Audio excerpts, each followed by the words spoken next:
नमस्कार, 99 न्यूज के इस बुलेटिन में आपका स्वागत है। मैं हूं तबरेज अनवर।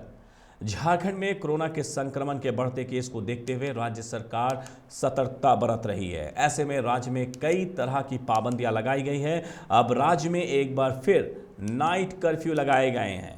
शाम के 6 बजे से सुबह के 6 बजे तक नाइट कर्फ्यू प्रभावी रहेगा।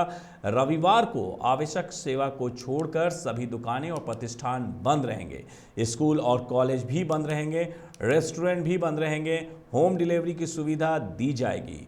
झारखंड में 15 जनवरी तक सभी park, sports complex, gym, stadium, swimming pool बंद किए जाएंगे। सभी धार्मिक स्थल में श्रद्धालुओं के जाने पर पाबंदी लगाई गई है और शादी, विवाह और अंतिम संस्कार में 50 से अधिक लोग के शामिल होने पर भी रोक लगाने की बात कही जा रही है। झारखंड के आपदा प्रबंधन विभाग को ये सुझाव स्वास्थ्य मंत्रालय ने दिया है।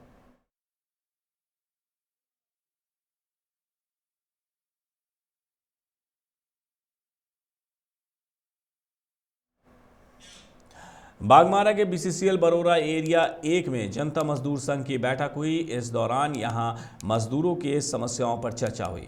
मौके पर संघ के संयुक्त महामंत्री सिद्धार्थ गौतम, संघ की नेत्री मीनाक्षी रानी गुड़िया सहित संघ के मजदूर नेता मौजूद रहे। वहीं संयुक्त महामंत्री सिद्धार्थ गौतम ने समस्याओं पर संबंधित विभाग से वार्ता कर समाधान करने का आश्वासन दिया है।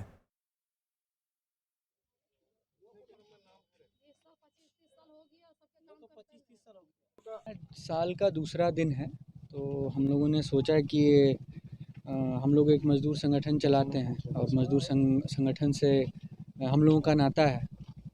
तो हम लोगों ने सोचा कि साल की शुरुआत क्यों ना मज़दूरों के बीच में उनकी समस्याओं को सुन करके किया जाए।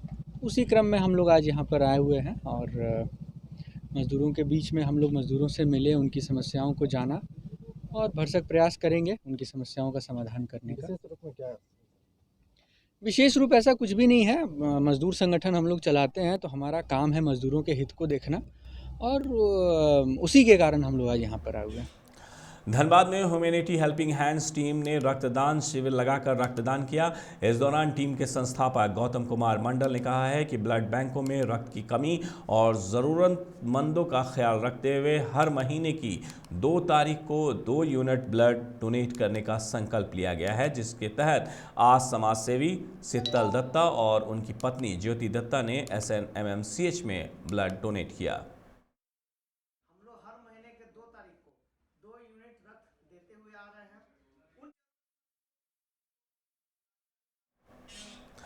बागमारा के महुदा बस्ती सहित कई जगहों पर विधायक ढुल्लू महतो के सहयोग से जरूरतमंदों के बीच कंबल वितरण कार्यक्रम किया गया। इस दौरान कई जरूरतमंदों में कंबल भी बांटे गए। मौके पर गिरिडीह सांसद प्रतिनिधि शाहिद हसनैन के अलावे कई लोग उपस्थित थे।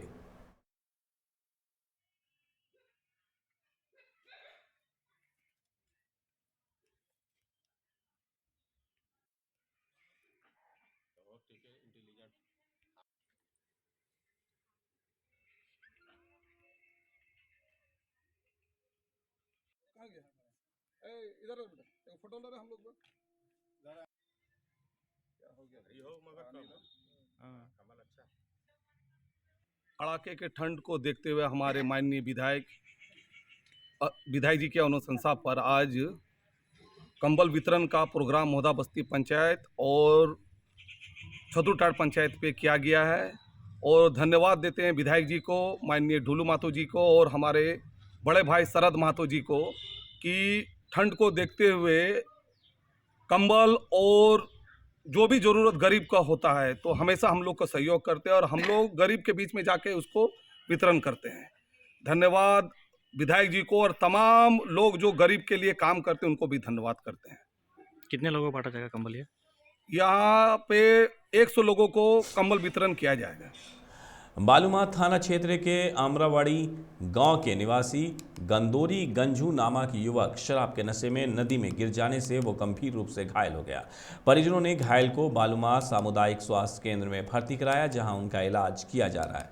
परिजनों ने बताया है कि 9 वर्ष के जश्न में गदोंडी गुंडू ने गांव में ही जमकर शराब पी थी और घर आने के क्रम में नदी में गिर गया, जिससे वो गंभीर रूप से घायल हो गया।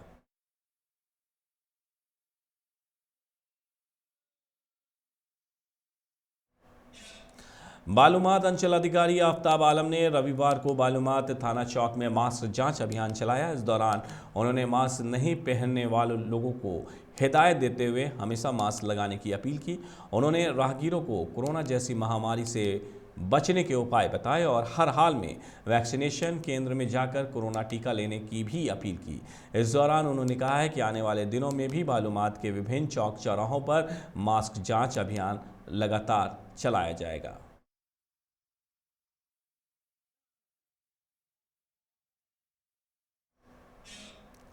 सिख पंथ के 9वें गुरु तेज बहादुर सिंह की 400वीं प्रकाश उत्सव के मौके पर धनबाद झारखंड मैदान में अरदास एवं शबद कीर्तन और गुरुवाणी का आयोजन किया गया, जहां सेंट्रल गुरुद्वारा कमेटी के साथ साथ कई अन्य गुरुद्वारे से आए सिख संगत ने अपने शबद कीर्तन से श्रद्धालुओं को निहाल किया।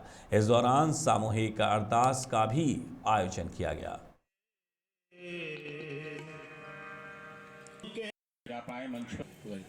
किया जा रहा है कि पहली बार इस तरह का कार्यक्रम झारखंड मैदान में हो रही है, जो गुरु तेग बहादुर जी के 400वां प्रकाश उत्सव के लिए जो है मनाया जा रहा है।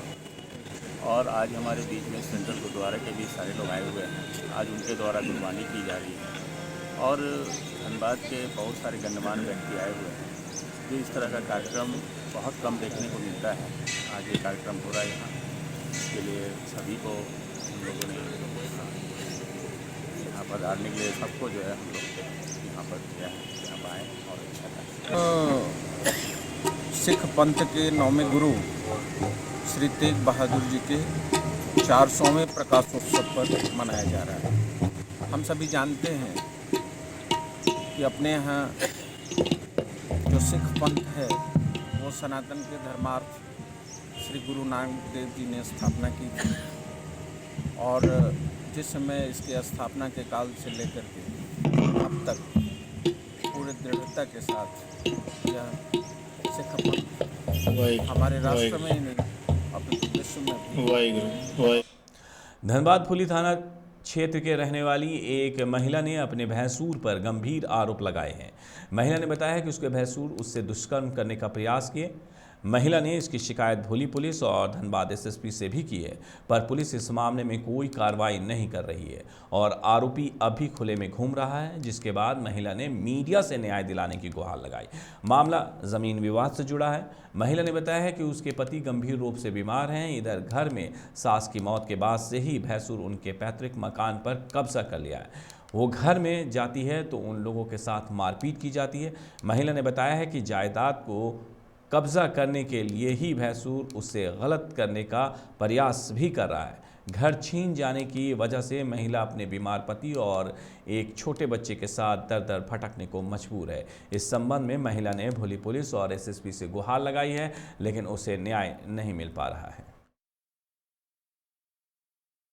थी जो कि 7 दिसंबर को डेथ कर गई हैं। उसके बाद हम लोग उनकी मरनी में गए थे। उसके बाद जब हम लोग अपने पुश्तैनी मकान में आ रहे हैं तो मेरे बड़े भसुर हम लोग को रोक रहे थे कि आप घर में नहीं जा सकते हैं, क्योंकि अभी बंटवारा नहीं हुआ है, हमको बंटवारा करके तब अंदर जाने देंगे। हम इस मामले को पुलिस में हम जब इसका शिकायत किए तो उसके बाद जब हम दोबारा घर आए तो मेरे भसुर हम लोग के साथ मारपीट किए। मारपीट करने के बाद मोहल्ले में दौड़ा के, रोड पर दौड़ा के हम लोग साथ दुष्कर्म करने का भी कोशिश किया। मेरे साथ मेरा गला दबा के मुझे मारने का भी कोशिश किया। जब उसमें मोहल्ले वाले जब रोकथाम किए तो उसके बाद बचाया गया हम लोग को। इसके बाद प्रशासन के पास गए, एसएसपी के पास भी हम लोगों ने कंप्लेन दिया। इसके अलावा सिटी एसपी के पास भी गए, इंस्पेक्टर के भी पास गए, थाना प्रभारी के पास भी हम लोग गए एफआईआर के लिए। 2 दिन से पहले तो थाना प्रभारी या फिर जो भी प्रशासन हम लोग को गुमराह किया कि हम कर देंगे। 2 दिन हो गया इस मामले को। इसके बाद जब हम इंस्पेक्टर के पास कल फिर गए, मीडिया का धमकी दिए, उसके बाद इंस्पेक्टर ने बोला ठीक है आपका एफआईआर हो गया। 99 न्यूज़ के इस बुलेटिन में मेरे साथ इतना ही। धनबाद और आसपास की बाकी खबरों के लिए बने रहिए 99 न्यूज़ के साथ। नमस्कार।